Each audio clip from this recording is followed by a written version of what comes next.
বিসমিল্লাহির রহমানির রহিম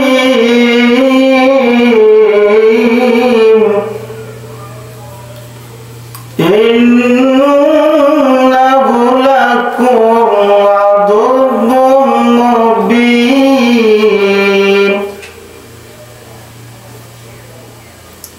মহান আল্লাহ রাব্বুল আলামিন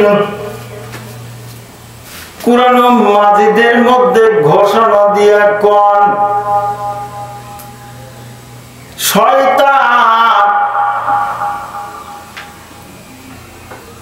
মুমিনদের প্রকাশ্য শত্রু। মহান রব্বুল আলামিন হযরতে আদম আলাইহিস সালাম, আম্মা জান হাওয়া আলাইহিস সালামকে সৃজন করে জান্নাতের মধ্যে রাখছেন। জান্নাতের মধ্যে রাখিয়া আল্লাহ রাব্বুল আলামিন ঘোষণা দিছে, লা তাকরাবা হাযিহিস শাজারা, তোমরা খবরদার এই গাছটার কাছে যাও না।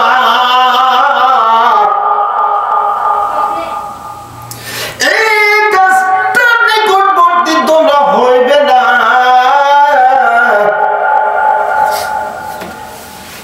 মিস্টার ইবলিস আল্লাহরে কয়, আল্লাহ আপনি তো আমাকে অভিশপ্ত করে দিলে,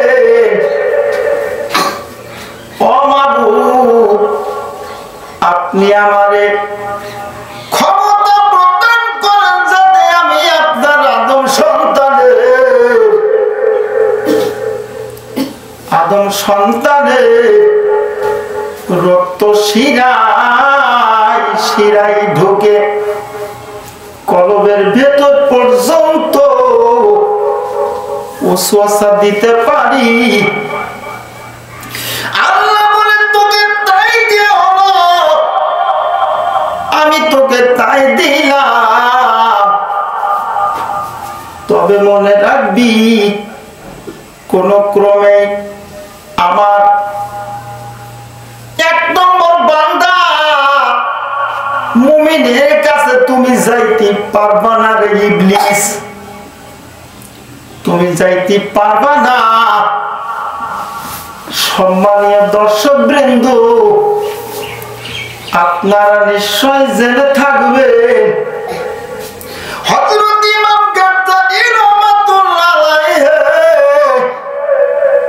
অত্যন্ত একজন উঁচু মানের উঁচু তবকার একজন ব্যক্তি, আল্লাহর ওলি বুজুর্গ ইমাম গাজ্জালী রাহমাতুল্লাহ আলাইহি তাহাজ্জুদের নামাজ আদায় করে বাজান রে ঘুমায় গেছে।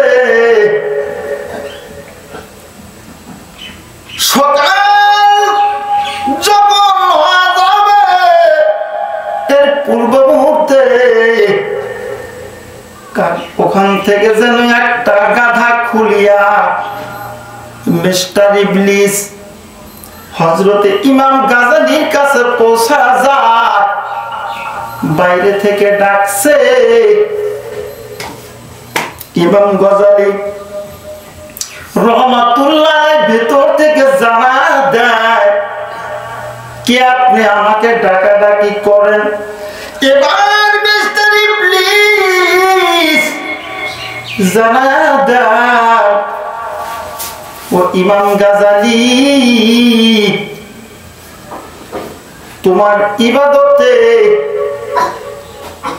তোমার ইখলাসে আমি আল্লাহ এত খুশি হয়েছি।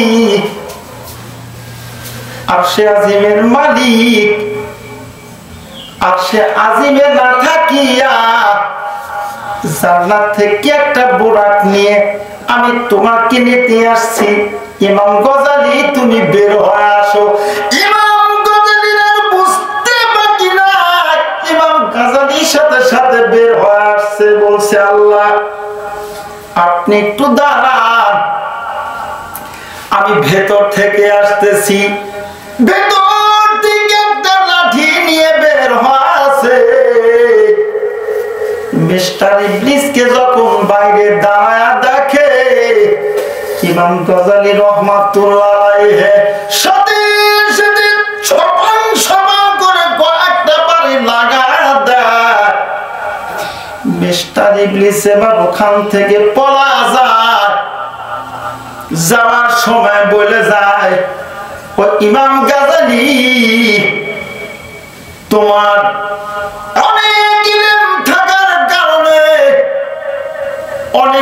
থাকার কারণে আজকে তুমি বেঁচে গেলা।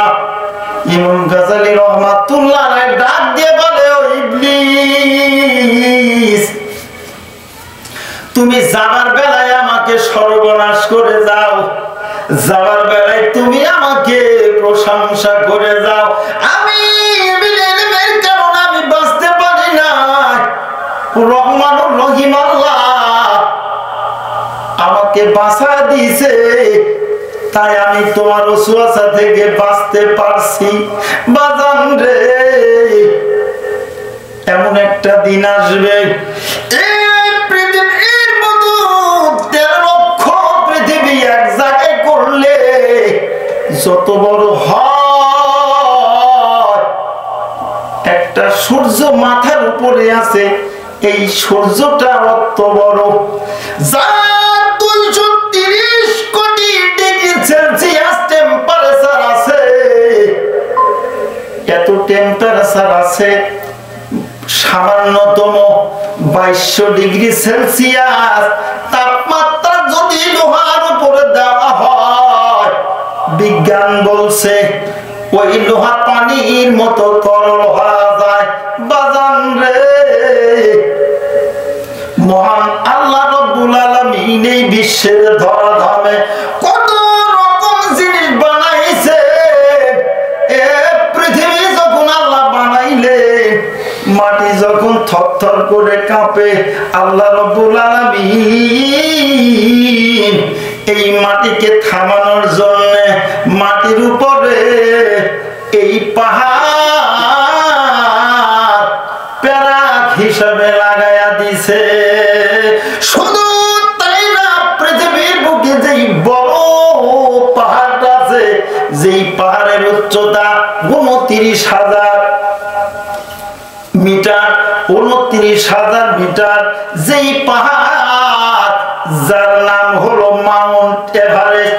এই মাউন্ট এভারেস্ট পর্বতমালা যদি প্রশান্ত মহাসাগরের মধ্যে দিয়ে দেওয়া হয়, মহান আল্লাহ রাব্বুল আলামিন এত বড় করে প্রশান্ত মহাসাগর বানাইছে। বিজ্ঞানীরা প্রমাণ করে দিয়েছে এমন একটা জায়গা আছে, প্রশান্ত মহাসাগরের ভেতরে এমন একটা দ্বীপ আছে, বিজ্ঞানীরা 12,000 মাইল পর্যন্ত গেছে, তারপরে নিচের অংশ খুঁজে পায় না। সম্মানীয় দর্শক বৃন্দ, যেই কথা বলছিলাম, মাউন্ট এভারেস্টের উচ্চতা কত জানেননি? এই মাউন্ট এভারেস্টের উচ্চতা 36,000 মিটার হয়ে গেছে। বাজান রে, যদি ওই মাউন্ট এভারেস্টের ওই পর্বতমালা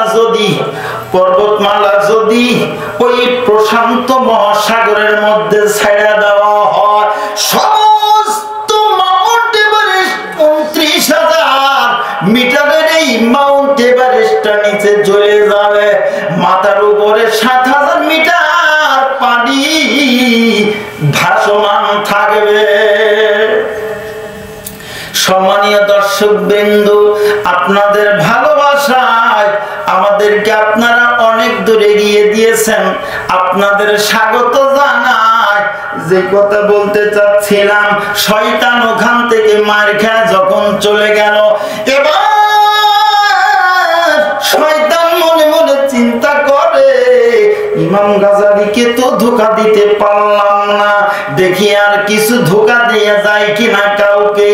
সামনে যায় দেখে একজন মূর্খ আবেদ মানুষ, সাধারণ মানুষ, নামাজে তাহাজ্জুদ আদায় করে, তাহাজ্জুদ নামাজ আদায় করে জেনে ঘুমা আছে, বাইরে যায় ডাক দেয়, অমুকের বেটা অমুক বাড়ি আসো নাকি? এই সাধারণ মানুষটা তো বুঝতে পারলো না, বলতেছে হ্যাঁ আপনি দাঁড়ান আমি আসতেছি। সাথে সাথে উনি কোনো চিন্তা করলেন না, এসে ওই গাধার উপরে যখন চড়ে বসলেন, এবার মিস্টার ইবলিস এত জোরে ওই গাধাকে চালনা শুরু করে দিলে, গাধার পিঠে উঠে এইবার এই লোকটাকে নিয়া ঝোড়ের মধ্যে দিয়া, বেত গাছের মধ্যে দিয়া জোরে জোরে চালায়, দৌড়াতে দৌড়াতে নিয়ে যায়। দেখা গেল বলতিছে আমার টুপি খুলে গেছে, বলতিছে তোমার টুপি না খুলে যায়, তোমার জান্নাতের মধ্যে ভালো টুপি দিব। এরপরে বলে আল্লাহ আমার জুব্বাটা ছিঁড়ে গেল, বলে কোনো টেনশন করো না, কোনো কথা বলো না, তোমার জুব্বা জান্নাতের মধ্যে অপেক্ষারত, তোমার সেখানেই জুব্বা দেওয়া হবে। খানিকবার বলতেছে আমার লুঙ্গি খুলে গেছে, বলতেছে কোনো টেনশন করিবে না, তোমার জন্য ভালো লুঙ্গির ব্যবস্থা করা হবে। এরপরে এই সাধারণ মানুষটা বুঝলো না, এবার গাধার পিঠে করে নিতে নিতে নিতে নিতে যখন ফজরের আযান হওয়া যায়, এবার মিস্টার ইবলিস গর্তের ভেতরে তাকে মাজা পর্যন্ত গর্তে গাড়িয়ে দিয়া তাকে উলঙ্গ অবস্থায় ফেলে রেখে বলছে, ওই মা বোনেরা যে খোলা পানি ব্যবহার করে, ওই ভাঙা খোলা পানি একটা মাথার উপর দিয়ে বলতেছে তুমি এখানে থাকো, আমি তোমাকে সে নিয়ে যাব। বলতেছে আমি এখন কোথায়? বলতেছে তুমি এখন সিদরাতুল মুনতাহা। কি সিটারের সিটার, সিটার নাম্বার 1, শালা বদমাইশ 420 নাম্বার সিটার মিস্টার ইবলিস। মিস্টার ইবলিস যাওয়ার সময় বলতেছে তুমি রপরপে ঘোল চলে যাওয়া, তুমি আর সে আজিমে যাওয়া, এই বলে যখন চলে গেছে, আর এদিকে কুকুররা ঘেউ ঘেউ শুরু করে দিয়েছে, গাধা ডাক দিতেছে, এর মানে হলো যখন আযান হয় 3 শ্রেণীর ব্যক্তি আযান সহ্য করতে পারে না, তার মধ্যে হলো 1 নম্বর, তার ভিতরে 1 নম্বর হলো কুকুর।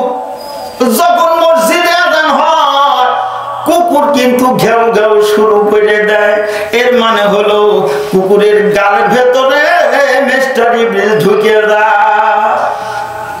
আরেকটা কিডা, আরেকটা তো কি বাংলাদেশে সচরাচর গাধা দেখা যায় না, যখন আযান হয় গাধা এমন নিঃশ্বাসে নিঃশ্বাসে ডাকাডাকি করতে থাকে, এর মানে হলো গাধার গালের ভিতরে মিস্টার ইবলিস পালায়া যায় গালের ভেতরে। আর একটা জাতি আছে, সেই জাতির কথা বললে মা বোনেরা আমার বিপক্ষে চলে যাবে। মা বোনেরা আছে আযানের সময় পর্যন্ত মানে না, ওরা ঝগড়া করতে লেগে যায়। সম্মানীয় দর্শক বৃন্দ, আমি যেই কথা বলতে চাচ্ছিলাম, মহান আল্লাহ রাব্বুল আলামিন আদম রে কইল খবরদার এই গাছের কাছে যাইও না।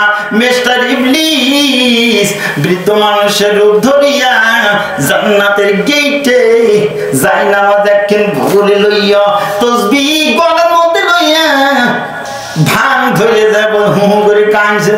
কয় তুমি কাঁদো কে? বলে মারে এই কারণে কান্দি, তোদের এই গাছের কাছে যাইতে মানা করছে যে জানি সেই গাছের আর একটা নাম আছে, এই গাছের নাম আর একটা আছে, সেই নামটা হইল খুদ। তার মানে চিরজীবন এই গাছের ফল খাইলে আর কোনোদিন এখান থেকে বের হতে হবে না। তুমি একটা যদি ফল খাও এখান থেকে আর কোনোদিন বের হতে হবে না। মা হাওয়া সাল্লাম মেয়ে মানুষ বুঝতে পারলেন না, সাথে সাথে একটা ফল খেয়ে নিলেন, আর একটা ফল উঠায়া হযরতে আদম আলাইহিস সালামকে যখন দিছে, আদম আলাইহিস সালাম গালের মধ্যে দিয়া যখন এই পর্যন্ত গেছে কেমন যেন মনে হয়, তখন হযরত আদম আলাইহিস সালাম সাথে সাথে নিচে ধরছে। এই জন্য আদমের জাতি প্রত্যেকের এইখানে ডঙ্গি কিন্তু মোটা আছে। সম্মানীয় দর্শক বৃন্দ, যদি বোঝেন বুঝপাতা, আর না বুঝলে বুঝবেন তেজপাতা। এখানে শেষ করছি আজকের এই অনুষ্ঠান মালা যারা দেখতেছে তাদের সকলকে ধন্যবাদ জানিয়ে শেষ করি। সকলের হাইয়েতে তাইয়্যিবা কামনা করছি, সকলেইকে আল্লাহ রাব্বুল আলামিন ভালো রাখেন। আসসালামু